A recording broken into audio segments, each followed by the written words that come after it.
City 5 news में खुशामदीद। मैं हूं आमिर भट्ट और आप देख रहे हैं सिटी 5 टीवी। बढ़ते हैं हेडलाइंस की तरफ।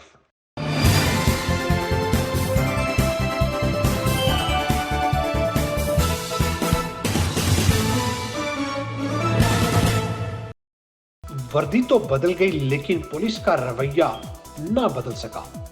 गखड़ के इलाका चक स्वरूप चंद में चादर और चार दीवारी का तकद्दस इस्तेमाल करते हुए पुलिस ने मुखालिफ पार्टी समेत गरीब खानदान पर जुल्म के पहाड़ तोड़ दिए।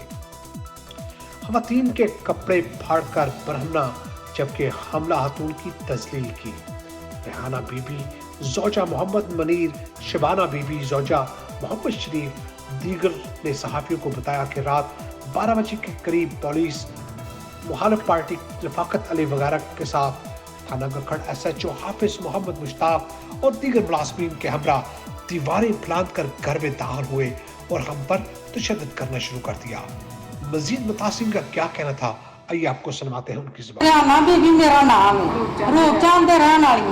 12 तरीक से इतवार का दिन है ते पुलिस दीयां 2 गड्डियां आईयां ने, 16 बंदे हैं।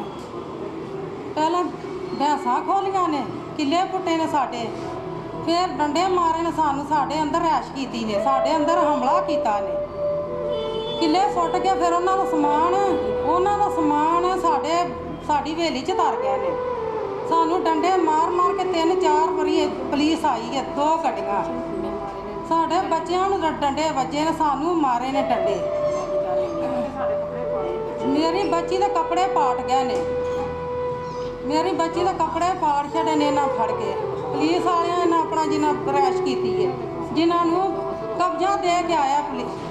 SSI ने रात के 12 भी आए ने, उन्हें आके साना बहुत जागती की है। बहुत सारिया बच्चियां नाल भी साडे नाल भी बड़े बुरा हाल साडा कीता। साडे दरवाजे भन्ने ने, साडे ताले भन्न के अंदर आ जाए ने, द्वारा टप के आए ने।